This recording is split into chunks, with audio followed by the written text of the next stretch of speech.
Hello everyone, welcome to logic Pathshala channel. आज के topic में हम देखेंगे मॉडर्न हिस्ट्री और इसके हम इम्पॉर्टेंट पॉइंट्स देखेंगे जो आपके एग्ज़ाम के पॉइंट ऑफ व्यू से बहुत इम्पॉर्टेंट है। ये हम देखेंगे 1857 से 1947 तक। इस लेक्चर का पीडीएफ आपको टेलीग्राम में मिल जाएगा, जिसका कि लिंक आपको डिस्क्रिप्शन में प्रोवाइड कर दिया गया है। So let's begin the session. सबसे पहले हम बात करते हैं रिवोल्ट ऑफ 1857 की। तो जो ये रिवोल्ट है ये कहाँ स्टार्ट हुई थी? तो ये स्टार्ट हुई थी बैरकपुर, जो कि कहाँ पे है? ये स्टार्ट की गई थी किसके द्वारा? मंगल पांडे के द्वारा 1857 में। और जो मंगल पांडे थे ये कौन से उससे थे? इन्फेंट्री से, 34th बंगाल नेटिव इन्फेंट्री से। ठीक है। और इस टॉपिक में से क्या पूछा जाता है? Centres of revolt and leader. तो ये कहाँ कहाँ हुई है? एक आपको देखने को मिलेगी दिल्ली में। दिल्ली में इसको किसने लड़ किया था? तो वहाँ पे हेड थे जनरल बख्त खान। ठीक है। बात करें कानपुर की, तो यहाँ पे किसने लड़ किया था? नाना साहेब ने। बरेली से किसने लड़ किया था इन्हें? तो वे किया था खान बहादुर ने। लखनऊ से किया था बेगम हजरत महल ने। फैज़ाबाद से किसने किया था? मौलवी अहमद उल्ला ने। झांसी से किया था रानी लक्ष्मीबाई ने। और भगपत से किया था शामल ने। तो ये सारे लीडर्स इंपॉर्टेंट हैं। इस टॉपिक में से और क्या पूछा जाता है? एक बुक है जिसका नाम है the Indian war of independence 1857। तो इसमें किसने बात की है इसके बारे में? वीडी सावरकर ने। तो ये पेपर में क्वेश्चन बहुत बार पूछा गया है। अब हम बात करते हैं इंडियन नेशनल कांग्रेस की। तो ये कब बनी थी? तो ये बनी थी आपकी 1885 में, 28 दिसंबर 1885 को। इसको फॉर्म किया था एओ ह्यूम ने, जो कि रिटायर्ड ब्रिटिश सिविल सर्वेंट थे। ठीक है। इसका फर्स्ट सेशन कहाँ देखने को मिला था आपको? बॉम्बे में। तो अब आईएनसी के कुछ इम्पॉर्टेंट सेशंस की बात कर लेते हैं, जो कि 1885 में बॉम्बे में देखने को मिला था। इसको प्रिसाइड किया था WC बैनर्जी ने। 1886 के सेशन को प्रिसाइड किया था दादा भाई नारोजी ने। पेपर में अक्सर पूछा जाता है कि जो दादा भाई नारोजी हैं इन्होंने कितने सेशन प्रिसाइड किए थे? तो वे किए थे 3, और इनके आपको ईयर भी पता होने चाहिए। तो जो 1886 का सेशन हुआ था ये कहाँ हुआ था? कलकत्ता में। नेक्स्ट बात करते हैं 1887 का सेशन हुआ था मद्रास में, और इसको प्रिसाइड किया था सैयद बदरुद्दीन तैयब जी ने। तो अक्सर पेपर में पूछते हैं कि फर्स्ट मुस्लिम कौन थे जिन्होंने आईएनसी के सेशन को प्रिसाइड किया था? तो वे थे सैयद बदरुद्दीन तैयब जी। नेक्स्ट बात करें 1888 के सेशन की, तो इसकी प्लेस है इलाहाबाद, और इसको प्रिसाइड किया था जॉर्ज यूल ने। तो ये सारे सेशंस इसके इम्पॉर्टेंट हैं। और इसके अलावा 1905 का जो सेशन था बनारस में हुआ था, इसको प्रिसाइड किया था जीके घोकले ने। अब 1905 का सेशन क्यों इम्पॉर्टेंट है? क्योंकि इस टाइम पे देखने को मिली थी पार्टीशन ऑफ बंगाल। नेक्स्ट हम बात करें 1906 के सेशन की, तो ये हुआ था कलकत्ता में। दादा भाई नारोजी ने इन्हें प्रिसाइड किया था। और ये क्यों इम्पॉर्टेंट है? क्योंकि इस सेशन में फर्स्ट टाइम स्वराज की बात की गई थी। स्वराज का मतलब क्या है? Self rule. नेक्स्ट हम बात करें 1907 सेशन की, तो ये हुआ था सूरत में। इसको प्रिसाइड किया था रास बिहारी घोष ने। ये क्यों इम्पॉर्टेंट है? क्योंकि इस टाइम पे क्या देखने को मिला था? स्प्लिट देखने को मिला था। ठीक है। इस टाइम पे आपको एक्सट्रीमिस्ट और मॉडरेट्स के बारे में आगे बताया जाएगा। ठीक है। नेक्स्ट सेशन की बात करें 1916 का सेशन, वे था लखनऊ में, और इसको प्रिसाइड किया था AC माजुमदार ने। ठीक है। और ये क्यों इम्पॉर्टेंट है? क्योंकि इस टाइम पे क्या हुआ था? लखनऊ पैक्ट साइन हुआ था, जिसके बारे में भी हम आगे पढ़ेंगे। अब हम बात करते हैं कि फर्स्ट वीमेन जिन्होंने आईएनसी के सेशन को प्रिसाइड किया था, तो पहली प्रेसिडेंट कौन बनी थी? तो वे बनी थी एनी बेसेंट 1917 में, और ये सेशन हुआ था कलकत्ता में। बात करते हैं 1924 के सेशन की, ये बहुत इंपॉर्टेंट है। इसको प्रिसाइड किया था MK गांधी ने, और ये सिर्फ एक ऐसा सेशन है जिसमें महात्मा गांधी इसके प्रेसिडेंट रहे थे, और ये कहाँ पे हुआ था? बेलगांव में। ठीक है।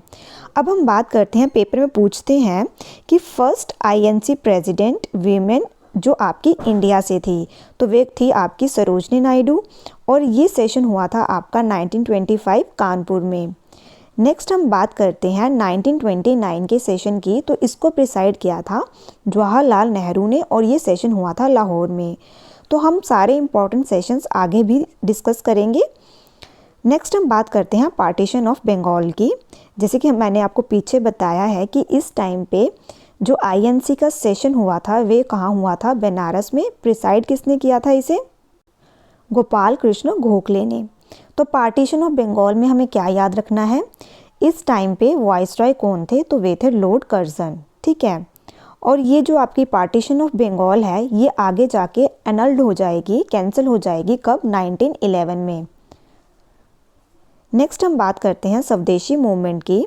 तो जैसे कि मैंने आपको बताया है स्वदेशी का मतलब क्या होता है, सेल्फ, ठीक है। तो सेल्फ रूल, इसमें सेल्फ रूल की बात की गई है। और इसमें आपको कौन देखने को मिलेंगे, तो ये आपको देखने को मिलेगा इम्पॉर्टेंट लीडर्स। तो बेसिकली जो स्वदेशी मूवमेंट थी ये क्यों हुई थी, जब आपका पार्टीशन ऑफ बंगाल की अनाउंसमेंट की गई थी तो उसके अगेंस्ट स्वदेशी मूवमेंट को स्टार्ट किया गया था, ठीक है, क्योंकि लोग पार्टीशन ऑफ बंगाल के अगेंस्ट थे। नेक्स्ट हम बात करते हैं स्प्लिट इन द कांग्रेस। तो मैंने जैसे आपको बताया था कि जो 1907 का सेशन है ये किसने किया था प्रिसाइड आईएनसी का, रास बिहारी घोष ने। तो इसके अंदर क्या देखने को मिलेगा आपको कि जो कुछ लीडर्स की आइडियोलॉजीज डिफरेंट थी। तो इस टाइम पे जो आईएनसी है इसका स्प्लिट हुआ था। तो यहाँ पे आपको देखने को मिलेंगे एक्सट्रीमिस्ट एंड मॉडरेट। तो एक्सट्रीमिस्ट में आपको देखने को मिलेंगे कौन कौन, लाल, बाल, पाल। तो लाल है लाला लाजपत राय, बाल है बाल गंगाधर तिलक और पाल से कौन है, बिपिन चंद्र पाल। और मॉडरेट्स किसके अंडर थे, गोखले के अंदर। नेक्स्ट हम बात करते हैं मिंटो मोर्ले कॉन्स्टिट्यूशनल रिफॉर्म्स जो हुए थे 1909 में। तो पेपर में इसमें क्या पूछा जाता है, एक तो आपको ईयर पता होना चाहिए, साथ में पता होना चाहिए कि वाइसरॉय कौन था और सेक्रेटरी ऑफ स्टेट कौन था। तो वाइसरॉय कौन था इसमें, तो वे था लॉर्ड मिंटो। और एसओएस सेक्रेटरी ऑफ स्टेट कौन था, तो वे था जॉन मोरले। और इसके अंदर क्या देखने को मिला था, तो रिफॉर्म्स क्या होते हैं, बेसिकली चेंजेस। तो इस टाइम पे फर्स्ट टाइम सेपरेट इलेक्टोरेट्स दिए गए थे मुस्लिम्स को, ठीक है। और इस टाइम पे और क्या हुआ था, अगर किसी को नहीं पता सेपरेट इलेक्टोरेट्स क्या हैं, तो ये बेसिकली क्या था कि जो मुस्लिम्स हैं वे किसको वोट करेंगे, मुस्लिम को। तो ये था सेपरेट इलेक्टोरेट फॉर मुस्लिम। तो इसमें ये आपका पॉइंट इंपॉर्टेंट है और ये पेपर में बहुत बार पूछा गया है। मिंटो मोर्ले जो आपके रिफॉर्म्स हैं इसमें आपको ये पॉइंट बहुत इंपॉर्टेंट है, it allowed the voting on separate budget items. तो यहाँ पे इन्होंने अलाउ कर दिया था वोटिंग के लिए, किसके ऊपर, सेपरेट बजट आइटम्स के ऊपर, कि आप उस पर वोट कर सकते हो, पहले ये अलाउड नहीं था। नेक्स्ट हम बात करते हैं गदर मूवमेंट, 1914 को हुई है ये। और इसमें आपको क्या पूछा जाता है कि गदर बेसिकली क्या था। तो जो गदर थी ये आपका वीकली एक रेवोल्यूशनरी ग्रुप था जो ऑर्गेनाइज करता था वीकली न्यूज़पेपर द गदर, ठीक है। और इसके हेडक्वार्टर कहाँ थे ये भी पूछते हैं, तो वे थे सैन फ्रांसिस्को। और इसके अंदर आपसे पूछा जाता है कि इसके प्रेसिडेंट कौन थे, तो वे थे सोहन सिंह भाखना। और इसके आपको पूछते हैं सेक्रेटरी जनरल, तो वह कौन है, तो वे है इसके लाला हरदयाल।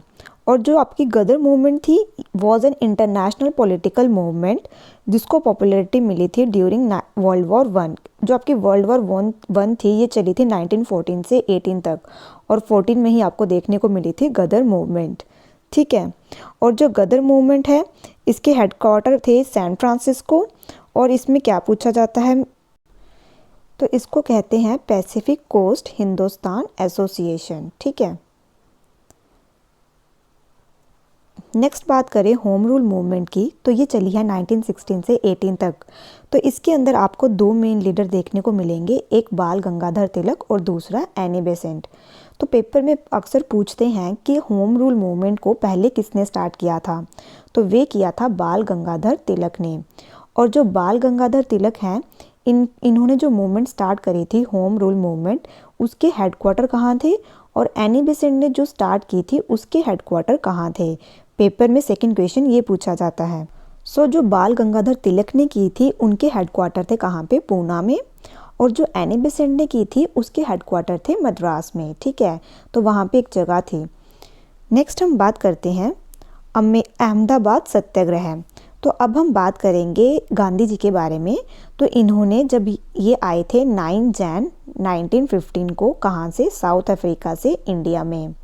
तो उस दिन को हम मनाते हैं NRI डे। तो वहाँ से आके इन्होंने कौन सा सत्याग्रह किया था सबसे पहले, ये पहला क्वेश्चन पूछा जाता है।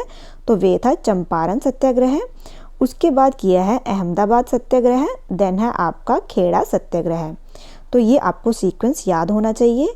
कैसे याद रखेंगे इसे, केक से। यहाँ पे सबसे पहले अहमदाबाद सत्याग्रह की बात की है, तो हम इसे डिस्कस कर लेंगे। तो जो आपका अहमदाबाद सत्याग्रह था, ये गांधी जी का पहला हंगर स्ट्राइक था। पेपर में पूछा जाता है कि गांधी जी की पहली हंगर स्ट्राइक कौन सी थी, तो वे थी आपकी अहमदाबाद सत्याग्रह। तो ये किसके रिगार्डिंग थी, तो ये थी प्लेग बोनस के रिगार्डिंग।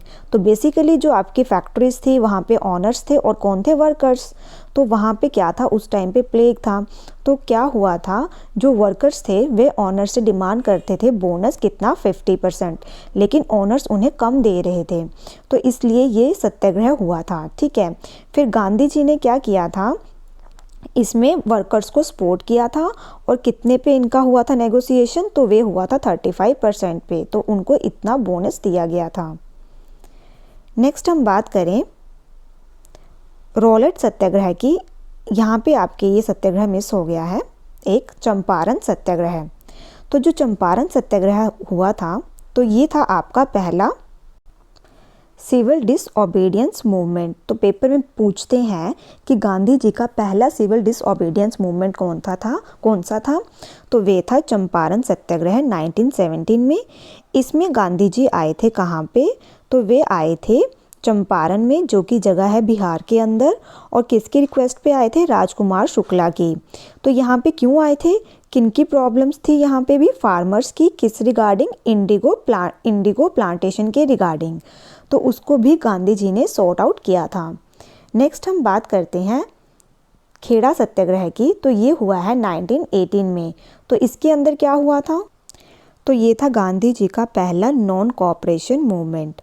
तो आपको पता होना चाहिए, देखिए जो चंपारण सत्याग्रह था ये था पहला सिविल डिसओबीडियंस मूवमेंट। देन हम बात करते हैं अहमदाबाद स्ट्राइक की। तो ये कौन सा था, पहली हंगर स्ट्राइक। देन है आपका खेड़ा सत्याग्रह, और ये कौन सा है, पहला आपका नॉन कोऑपरेशन मूवमेंट। तो इसके अंदर क्या था, जो आप इसके अंदर पार्टिसिपेट किया था मेनली गांधी जी ने और सरदार वल्लभ भाई पटेल ने। क्योंकि यहाँ पे जो फार्मर्स हैं उन्हें एक्सप्लॉइट किया जा रहा था ब्रिटिशर्स के द्वारा, किस लिए, टैक्सेस पे करने के लिए। और वहाँ पे जो कंडीशन थी वह अच्छी नहीं थी, क्योंकि वहाँ पे plague, cholera, famine leading conditions हुई पड़ी थी। और उनसे कहा जा रहा था फार्मर से कि वह तब भी टैक्स पे करें। तो इस चीज़ को सॉर्ट आउट करने के लिए गांधी जी ने और सरदार वल्लभ भाई पटेल ने, और भी बहुत से लीडर थे लेकिन आपको इम्पोर्टेंट ये याद रखने हैं, तो उन्होंने पार्टिसिपेट किया था। नेक्स्ट हम बात करते हैं रॉलेट सत्याग्रह की। तो ये आया है 1919 में। तो ये किस लिए लाया गया था, तो ब्रिटिशर्स ने एक एक्ट पास किया था जिसका नाम था रॉलेट। तो इसके अंदर क्या था, इसके अंदर ब्रिटिशर्स क्या करते थे, किसी को भी अरेस्ट कर सकते थे और साथ में विदाउट एनी वारंट उन्हें अरेस्ट कर लिया जाता था और उनका कोई भी ट्रायल नहीं लिया जाता था। तो इसके अंदर फिर क्या किया था, गांधी जी ने मास प्रोटेस्ट किया था। तो इसके अंदर बेसिकली पूछते हैं कि जो रॉलेट एक्ट है इसको और क्या कहते हैं, तो इसे बोलते हैं एनार्कियल एंड रेवोल्यूशनरी क्राइम्स एक्ट, और इसे ब्लैक एक्ट भी कहा जाता है। रॉलेट एक्ट क्यों कहते हैं, क्योंकि ये पास किया था सर सिडनी रॉलेट ने। और इसके बाद इस एक्ट के अंदर तो इन्होंने आपके जो लीडर्स थे जैसे सैफुद्दीन किचलू, डॉक्टर सत्यापाल, उन सभी को अरेस्ट किया था इसी एक्ट के अंडर। नेक्स्ट हम बात करते हैं नॉन कोऑपरेशन मूवमेंट की। तो वे कब हुई है आपकी 1920 में। इसके अंदर क्या हुआ था, तो इसमें to resist British dominions in India, Mahatma Gandhi ने स्प्रेड किया था ये आइडिया नॉन कोऑपरेशन का अमंग इंडियंस में। और इसके अंदर इन्होंने क्या किया था कि हम स्वदेशी हैबिट्स लाएंगे, जैसे कि weaving, spinning and work against untouchability. तो अनटचेबिलिटी के अगेंस्ट भी इन्होंने आवाज़ उठाई थी। फिर जैसे वीविंग और स्पिनिंग करना, तो ये सब भी स्टार्ट किया था। खिलाफत मूवमेंट हुई थी आपकी 1919 से 1924 के बीच में। इसके अंदर आपसे पेपर में क्या पूछा जाता है, लीडर्स के नेम, तो आपको इसमें शौकत अली और मोहम्मद अली के नेम हैं, ये याद रखने हैं, ठीक है। तो इसमें क्या हुआ था, Khilafat movement was started to force the British Indian government to change its approach towards the Turkey along with restoring the former position of Khalifa. तो बेसिकली इसके अंदर क्या हुआ था कि इन्होंने ये ब्रिटिशर्स के अगेंस्ट स्टार्ट की थी, क्योंकि ब्रिटिशर्स ने टर्की के अंदर जो खलीफा है उन्हें डिसरिस्पेक्ट किया था। नेक्स्ट हम बात करते हैं साइमन कमीशन की। तो इस कमीशन में क्या पूछा जाता है, तो बेसिकली ये कमीशन आया था, तो इसके अंदर जितने भी मेंबर्स थे वे थे इंग्लिशमैन, और जो इंडियंस थे वे इस चीज़ के अगेंस्ट थे। तो इस कमीशन को प्रोटेस्ट करते करते लाला लाजपत राय जी की डेथ हो जाती है, और फिर जो वो डेथ होती है ये पेपर में पूछते हैं स्टेट को, 17 नवंबर 1928 में इनकी डेथ हो जाती है। तो इस चीज़ का बदला लेते हैं कौन, भगत सिंह, आज़ाद एंड राजगुरु। तो ये मार देते हैं सोंडर को, ठीक है, जबकि उन्होंने मारना होता है स्कॉट को। तो किसको मार देते हैं, ये सोंडर को। तो पेपर में ये चीज़ भी पूछी जाती है। और लाला लाजपत राय जी को क्या टाइटल दिया गया था, शेरे पंजाब का, ठीक है। और शेरे पंजाब का टाइटल महाराजा रंजीत सिंह को भी दिया गया था। नेक्स्ट हम बात करते हैं नेहरू रिपोर्ट की। तो इसमें बेसिकली आपको याद रखना है कि इसमें जो नेहरू रिपोर्ट है ये किसने रखी थी, तो ये रखी थी मोतीलाल नेहरू ने। मोतीलाल नेहरू कौन है, तो ये हैं फादर जवाहरलाल नेहरू के। और ये कब आई थी, 1928 में, और इसके अंदर बात की गई थी फंडामेंटल राइट्स की, ठीक है। नेक्स्ट बात करें पूर्ण स्वराज कैंपेन की, तो ये हुआ है 1929 में। तो बेसिकली आपको पेपर में बहुत बार पूछते हैं कि जो पूर्ण स्वराज की डिक्लेरेशन की गई थी ये कब हुई थी, तो ये की गई थी 26 जनवरी 1930 में। तो क्या हुआ था, 31 दिसंबर 1929 को जवाहरलाल नेहरू ने हॉइस्ट किया था इंडियन फ्लैग, कहाँ पे, on the bank of Ravi river, Lahore, on 31 दिसंबर 1929। तो ये भी आपसे पूछा जाता है। तो क्या हुआ था, इन्होंने डेडलाइन दी थी किसे, ब्रिटिशर्स को, अगर आप हमारी बात नहीं मानेंगे तो हम पूर्ण स्वराज डिक्लेयर कर देंगे। तो फिर इन्होंने 31 दिसंबर 1929 को झंडा लहराया था, कहाँ पे, रावी रिवर के पास, लाहौर में। नेक्स्ट हम बात करते हैं सिविल डिसओबीडियंस मूवमेंट की। तो ये स्टार्ट किया गया था महात्मा गांधी जी के द्वारा, और ये कहाँ स्टार्ट हुआ था, तो ये बेसिकली आपको देखने को मिलेगा साबरमती से स्टार्ट हुआ था और कहाँ ख़त्म हुआ था, दांडी में, ठीक है। तो डेट भी पूछी जाती है इसकी, तो वे है 12 मार्च से 6 अप्रैल तक। जब ये स्टार्ट हुआ था तो कितने मेंबर्स थे इसके अंदर, 78 मेंबर्स, और कितना डिस्टेंस कवर किया था इन्होंने, 240 माइल्स, ये भी आपको पेपर में पूछते हैं। तो इसके अंदर इन्होंने ब्रेक किया था सॉल्ट लॉ को बाय मेकिंग सॉल्ट, ठीक है।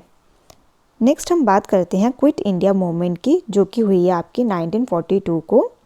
तो ये जो आपकी क्विट इंडिया मूवमेंट है इसमें अक्सर पूछते हैं कि कौन सा स्लोगन दिया गया है, डू और डाई का, ठीक है। और जो ये मूवमेंट थी ये आपकी जो इसकी जो मीटिंग हुई थी वे हुई थी ग्वालियर टैंक, बॉम्बे में। और कब हुई थी ये, अगस्त 8 को। तो पेपर में पूछते हैं कि क्विट इंडिया मूवमेंट आपकी कब हुई थी, तो ये हुई थी 8 अगस्त को। और इसके अंदर जो मेन लोग हैं जिन्होंने पार्टिसिपेट किया था तो वे कौन थे, अरुणा असफ अली, और कौन कौन था इसमें, उषा मेहता ने भी पार्टिसिपेट किया था इसमें। और उन्होंने कौन सा रोल किया था, तो उन्होंने अंडरग्राउंड रेडियो का इसमें उन्होंने स्टार्ट किया था, अंडरग्राउंड रेडियो इन बॉम्बे में, ठीक है। नेक्स्ट हम बात करते हैं क्वेश्चंस की। तो अब हम कुछ क्वेश्चंस देखते हैं। पहला क्वेश्चन आपसे ये पूछा गया है, 1939 Congress presidential elections Pattabhi Sitaramayya was defeated by. तो जो 1939 का कांग्रेस सेशन हुआ था आईएनसी का, इसमें पट्टाभी सीतारमैया को किसने हराया था, तो वे हराया था सुभाष चंद्र बोस ने। और जो सुभाष चंद्र बोस हैं इन्होंने कौन सा बनाया था, फॉरवर्ड ब्लॉक बनाया था इन्होंने। और जो सुभाष चंद्र बोस हैं सुप्रीम कमांडर बने थे किसके, इंडियन नेशनल आर्मी के। नेक्स्ट हम बात करते हैं गांधी सॉल्ट सत्याग्रह, जिसे कि और क्या कहते हैं, तो इन्होंने कहाँ पे ब्रेक किया था सॉल्ट लॉ, तो वे उसको कहते हैं सिविल डिसओबीडियंस मूवमेंट। 1930 में स्टार्ट हुई थी और कब से कब चली थी, 12 मार्च से 6 अप्रैल तक। और पूछते हैं कि इसके अंदर वीमेंस ने पार्टिसिपेट किया था कि नहीं किया था, तो इसमें वीमेंस ने भी पार्टिसिपेट किया था। Who was associated with the INA trials, तो कौन है उससे एसोसिएटेड, तो वे हैं भूलाभाई देसाई। तो इसका आंसर रहेगा option A. Natal Indian Congress was founded in which of the following year, तो ये कौन से ईयर में बनाई गई है? तो इसका आंसर रहेगा option D 1894। Who was the first editor of Jugantar, तो कौन थे इसके पहले एडिटर? तो वे थे बरेंद्र कुमार घोष। तो इसका आंसर रहेगा option A. Next question is which of the following given options is known as the founder of Indian National Congress, तो कौन है? तो वे हैं एओ ह्यूम। और जो फर्स्ट मीटिंग थी उसको प्रिसाइड किया था डब्ल्यूसी बैनर्जी ने। महात्मा गांधी ने जो प्रिसाइड की थी आईएनसी की मीटिंग, वे की थी 1924 में। और कहाँ की थी उन्होंने? बेलगांव में। नेक्स्ट हम बात करते हैं who among the following given options was the first to launch individual Satyagraha in 1940, तो किसने इंडिविजुअल सत्याग्रह लॉन्च किया था? तो वे थे आचार्य विनो भवे। ठीक है। नेक्स्ट हम बात करते हैं फाउंडर ऑफ थियोसॉफिकल सोसाइटी, तो इसके फाउंडर कौन है? तो वे हैं मैडम ब्लवत्सकी। ठीक है। तो इसका आंसर रहेगा option B. Next question is Ram Prasad Bismil is associated with which of the following cases, तो किसके साथ एसोसिएटेड हैं ये? तो ये हैं कानपुर कॉन्स्पिरेसी केस के साथ। तो इसका आंसर रहेगा आपका नहीं, ये एसोसिएटेड थे काकोरी कॉन्स्पिरेसी केस से। तो ये बेसिकली इन्होंने एक ट्रेन थी उसको क्या किया था, इन्होंने लूटा था, क्योंकि उसके अंदर आर्म्स और एम्यूनिशंस आ रहे थे ब्रिटिशर्स के लिए। ठीक है। नेक्स्ट हम बात करें which among the following given option is popularly known as the grand old man of India, तो ये किन्हें कहा जाता है? तो इसका हिंट क्या है? इन्होंने 3 आईएनसी के सेशंस को प्रिसाइड किया है। तो ये 3 बार आईएनसी के प्रेसिडेंट रह चुके हैं। जो इन्होंने पहला सेशन प्रिसाइड किया था वे किया था 1886 में कलकत्ता में। तो ये हैं आपके दादा भाई नौरोजी। तो इसका आंसर रहेगा ऑप्शन बी। तो यहाँ पे हमारा ये आज का सेशन ख़त्म होता है। आई होप आपको ये सेशन अच्छा लगा हो।